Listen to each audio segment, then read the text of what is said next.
ఎవరికి కష్టం వచ్చినా ముందు ముందు నేనున్నాననుకుంటూ పరిగెత్తే వాళ్ళు ఇప్పుడు మనకి కష్టం వస్తే మన ముఖం చూసే వాళ్ళు కూడా ఎవరూ లేరు. అయినా మీకు అలాగే అవ్వాలిలేండి. ఒక 8,000 ఉన్నాయి పావని, ఇంకో 2,000 చూసి ఏదో విధంగా రైడ్కి చేయాలి. లేకపోతే ఆ టార్చర్ మరీ ఎక్కువైపోయింది నాకు. అసలు ఈ అప్పులన్నీ ఎప్పటికి తీరుతాయండి? నాకేం అర్థం కావడం లేదు. నాకు ఓపుకున్నంత వరకు కష్టపడుతూనే ఉన్నా కదా పావని.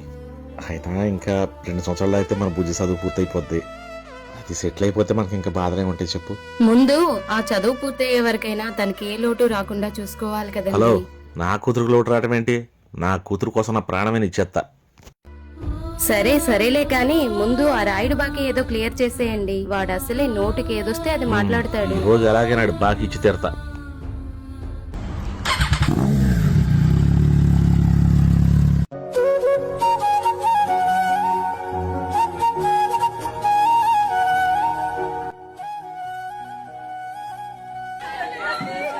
ఇప్పుడు మనకి 1 వీక్ హాలిడేస్ ఉన్నాయి కదా, ఎక్కడికి వెళ్దాం చెప్పండి, ప్లాన్ నా చేసుకుందాం. ఆప్షన్ అయితే కొడైకెనాల్ అయితే బాగుంటుంది. కేరళ బాగుంటుంది, కేరళకి వెళ్దాం. వీళ్ళకి నేను ఏం చెప్పాలి? నువ్వు ఈసారైనా వస్తున్నావా లేదా? నేను రానులేవే, మీరు వెళ్ళొచ్చేయండి. నువ్వు లాస్ట్ టైం కూడా ఇలానే చేసావు. ఈసారి ఖచ్చితంగా రావాల్సిందే, లేదంటే మేము అసలు ఊరుకోం. ఈసారి నువ్వు రాకపోతే మాత్రం చంపేస్తాను. సరే వస్తానులేవే. శ్రావ్య ఇంతకి ఎక్కడికని ఫైనల్ చేశారు? ఏమంటారు మీరు అందరూ?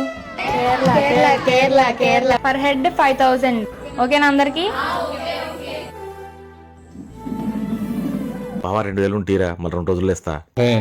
కరెంటు బిల్లు చూసుకుంటే డబలకి డబల్, ఇంకా ఫోన్ రీఛార్జీల గురించి తెలుసుకుంటే కళ్ళమ్మ నీళ్ళు కూడా తక్కువ. మా అమ్మాయి ఫోన్ రీఛార్జ్, మా అబ్బాయి ఫోన్కి రీఛార్జ్ కదరు, డబుల్ రీఛార్జ్.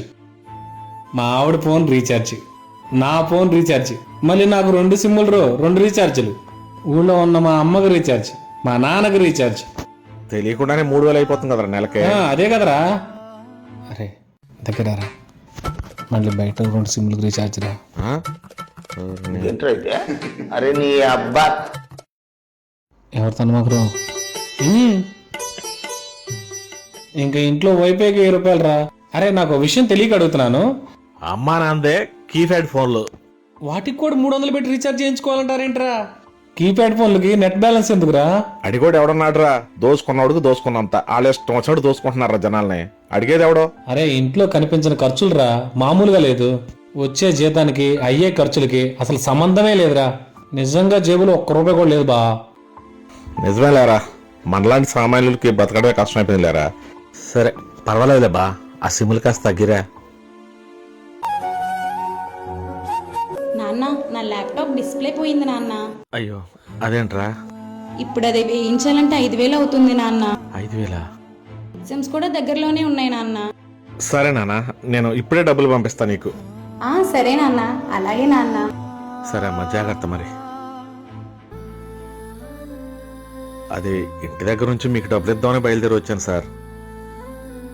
మధ్యలోకి వచ్చేసరికి పాప ఫోన్ చేసేదో ల్యాప్టాప్. అబ్బా ఇవన్నీ నాకేం చెప్పొచ్చు సుధార్ గారు. మా వ్యాపారాలు కూడా ఏం బాగాలేదండి. గతంలో నెలకు 30-40 బళ్ళు ఇచ్చేవాళ్ళం, ఇప్పుడు కనీసం 4-5 బళ్ళు కూడా వెళ్ళలేదండి. ఏ వ్యాపారం చేస్తామండి? అదే సార్, నేను మీకున్న గౌరవంతో నేనే ఫోన్ చేసా గానీ కనీసం మా కలెక్షన్ కుర్రాలు కూడా మీటింగ్ పంపించలేదు. అవునులే సార్, నిజమేనండి. మీరు ఏమని అనుకోండి సుధార్ గారు, ఈ పూట మాత్రం డబ్బులైనా కట్టండి, లేదా బండి అన్న వదిలేసి వెళ్ళిపోండి. నమస్తే. ఏంటన్నా నడుచుకుంటూ వెళ్తున్నారు? తమ్ముడు ఏంటన్నా బండేదన్నా? అది బండి లేదు తమ్ముడు, అమ్మేశా.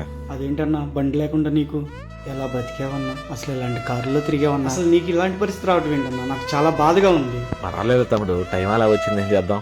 అన్నా నీ పరిస్థితి బాగున్న వాళ్ళు నీ పక్కనే చేరి పందికొక్కులా తిన్న వాళ్ళందరూ ఏరన్నా ఈ రోజు. ఇప్పుడు ఈ పరిస్థితుల్లో నిన్ను వదిలేశారు. ఏం స్నేహితులు అన్నాయి? పర్వాలేదు తమ్ముడు, నాకు ఇష్టమయ్యే కదా నేను పెట్టాను. వాళ్ళు నా దగ్గర నుంచి ఏది బలవంతంగా లాక్కోలేదు కదా. దేవుడు చల్లగా చూస్తే మళ్ళీ అన్ని సంపాదించుకుంటా తమ్ముడు. అన్నా మన ఏరియాలో నీ సొమ్ము తిన్నోడంటూ ఎవడూ లేడన్నా. అయినా కానీ నీకు ఇంత కొంచెం కూడా అసలు బాధ కానీ కోపం కానీ కలగదేంటన్నా? చిచ్చి అట్లా అనకూడదు తమ్ముడు.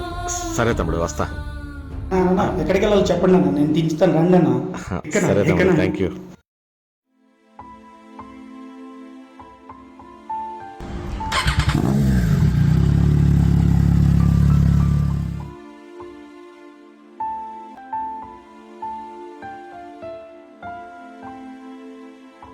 ఏంటండి నడుచుకుంటూ వస్తున్నారు, బండేది?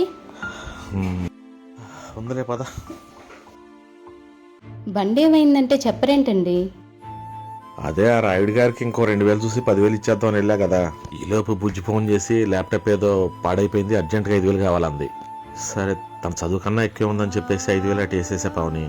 ఇంకా రాయుడితో గొడవ ఎందుకులే అని చెప్పేసి బండి అక్కడ పెట్టేసి వచ్చేసా పావని. ల్యాప్టాప్ ఉంటే 2 రోజులు వాళ్ళ ఫ్రెండ్స్ తో ఎవరిదన్నా వాడుకునేది. నీకు బండి మళ్ళీ లేకుండా వాళ్ళని వెళ్ళి ఎలా నరగటం బాగోదులే పావని.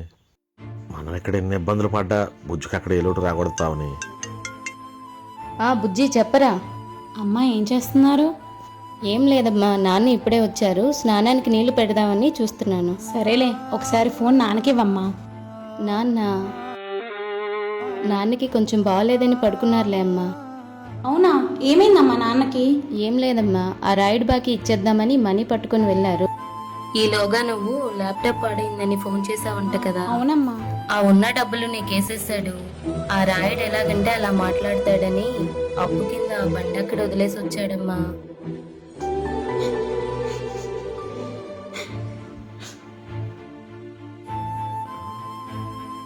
పావని, బుజ్జి ఏంటి డబ్బులు వెనక పంపించేసింది? అదే మీరు అక్కడ బండి ఇచ్చేసి వచ్చారని చెప్పాను.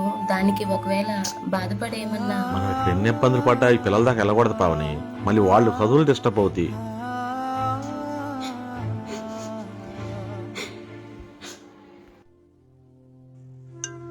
ఇదే బుజ్జి ఫోన్ చేస్తుంది రాజు. నానా, అమ్మా ఎరా, డబ్బులేంటి వెనక పంపించేసావు? నాన్న నన్ను క్షమించు నాన్న. నీ కష్టమంతా తెలుసు కూడా నిన్ను మోసం చేశాను. నేను అడిగితే నువ్వేది కాదనమని తెలుసు నాన్న. అయినా నీకు నేను అబద్ధం చెప్పానన్న. అదేం లేదు సారీ నాన్న. నా వల్ల నువ్వు చాలా అవమానాలు పడుతున్నావు కదా నాన్న. ఇంకెప్పుడు నేను నిన్ను మోసం చేయను నాన్న. నీకు నేనంటే ఎందుకు నాన్న అంత ఇష్టం? నన్ను క్షమించు నాన్న. నువ్వు బంగారం, నువ్వు మోసం చేయట్లేదు. నువ్వు నా కోసం ఏదైనా చేస్తావు కదా నాన్న. నా వల్ల మీరు బాధపడే పరిస్థితి ఇంకెప్పుడు రాని నాన్న.